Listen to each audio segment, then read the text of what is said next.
So ayan guys, dahil nga surprise nga kami ni Daddy sa pag-uwi niya, ay agad na naman kaming pumunta ng SM para naman bumili kami ng cellphone niya. Hindi nga uso sa kanya yung pahinga, pagkatapos namin talaga ay umalis na nga kami, Charis. So ayan, dahil nga malayo sa amin yung sakayan, kaya ayan, naglakad kami palabas. Wala kasi kaming wheels guys, kaya ayan, ginamit na namin yung magic na chineros namin, Charis. Pero soon guys, is makikita nyo na kami na nasa sariling sasakyan na kami. Manifest talaga namin yan guys sa susunod kapag kailangan na talaga namin. Kasi ngayon guys is may bala kami pero hindi yung sasakyan na. So ayan guys, nakasakay na nga pala kami ng tricycle at nandito na nga kami kaagad. Kasi nga wala pa nga 30 minutes is nandito na kami. Sobrang lapit lang talaga guys sa amin tong SM na to. Kaya guys, every time na gusto namin pumunta ng SM, ay kaya nga naming puntahan kahit wala pang 30 minutes. So bago kami papasok guys is nagwi-withdraw muna kami kasi kulang yung cash na dala namin. At ito na namang anak namin guys, napakakulit na naman niya. Ayaw na naman niyang mapakali kasi gusto niya na lahat ng gusto niya is masusunod. Ito yung mahirap guys kapag once na maliit pa yung anak mo ay hindi talaga yan mapapakali guys once na nasa mall yan. Sobrang ganda pala ng mall dito guys. Grabe, sobrang laki niya. Lahat siguro ng gusto mo ay nandito na talaga guys. Wala ka na talagang hahanapin pa dito. So nung pagkapasok nga namin guys is dumiretso nga kami dito sa taas kasi nga nandito po sa second floor yung mga cellphone. So sabi ko nga dito kay daddy na dito muna tayo sa Power Mac. Diyos ko, kumikinang-kinang nga naman yung matakuan sa dumaan ako dito. Charis. Soon talaga guys is makakabili din ako ng brand new na gusto kong cellphone. Kaya ngayon guys is magtipid-tipid muna tayo para naman magkaroon tayo ng ipon. So si daddy kasi kailangan niya po na bumili ng cellphone kasi nga yung cellphone niya is nagalag na talaga at mura lang yung cellphone niya so guys. Nasa internet po yung pangkabuhayan namin guys, Charis. Kaya ayan, kailangan po talaga ng quality yung video or kahit yung cellphone. Need mo talagang mag-invest guys ng cellphone kung nasa cellphone naman yung pangkabuhayan or kita nyo. So Samsung nga yung gusto niyang bilhin guys, kaya ayan, nandito kami sa may Samsung at tumitingin-tingin kami dito kung meron silang latest na phone. Meron naman silang Samsung Ultra 25 pero 512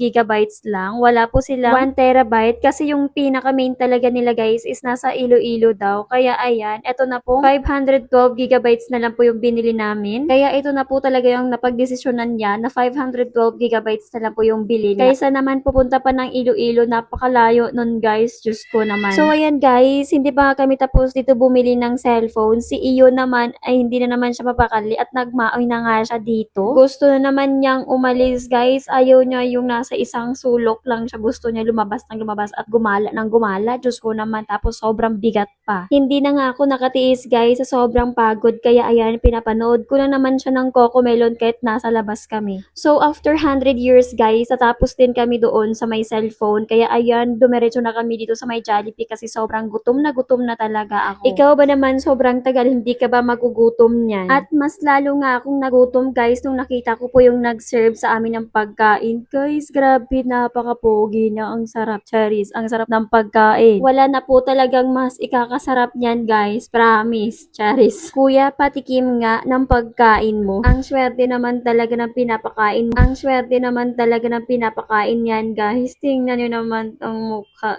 guys. Umiigat na naman ang mami nyo guys. Pero hayaan nyo na, minsan lang to. Bilisan nyo po sir, nagugutom na po ako. Gusto ko na pong kumain ng pagkain mo, Charis. Diba? Sino ba namang hindi gugutumin yan guys kung ganyan kapogi yung nag-serve sa inyo? Sobrang tagal kasi namin guys dun sa may cellphone kasi nga sobrang dami pang kaek-ekan. Kaya ayan, sobrang natagalan talaga kami. At sabi ko nga sa kanya na pwede bang magpahinga muna kami at kakain kami dito sa Jollibee. Kaya ayan, dito nga kami bumagsak. So after nga namin kumain guys, dumiretso nga kami dito sa may supermarket kasi nga mamimili kami ng gatas si baby at yung mga kailangan namin doon sa bahay na wala doon. So nung nasa loob na nga kami guys, sabi nga ng guard is bawal nga kaming mag-video. Kaya ayan, patago kami nagvi-video. Ganyan katigas yung ulo namin guys. Basta content creator ka, matigas talaga ang ulo mo. So dito nga guys, sa loob ng supermarket, konti lang talaga yung na-video namin kasi nga bawal nga talaga siya. So nag-video lang ako dito ng konti para naman matapos yung pagbablog ko. Sayang naman kung hindi ko siya tatapusin, di ba? Sayang naman talaga yung effort ng videographer ko dito, di ba? Kahit patago yan, Beka, kayanin natin yan. So pumili na naman kami dito ng prutas guys kasi gusto namin mag-shake-shake pagdating. Konti lang naman yung shake-shake pero parang naparami ata ng pagkuha tong mga prutas na to. Pero okay lang yan, meron naman tayong sponsor guys kaya hindi tayo mamumulubi pagdating. Nagmamadali sana kami dito guys kasi meron pa kaming bibili na importante kaso nga lang dito dito talaga kami nagtagal sa may prutasan. Kaya sabi ko kay daddy bukas na lang kasi hindi na talaga siya kayanin at nagwawala na nga si baby. At nung natapos na nga kami dito sa may prutasan guys, ayan, nagpa-counter ka agad kami. At hanggang dito na nga lang yung mini vlog ko guys kasi bawal talaga dun sa may harap dahil madami talagang guard. Thank you for watching. Bye!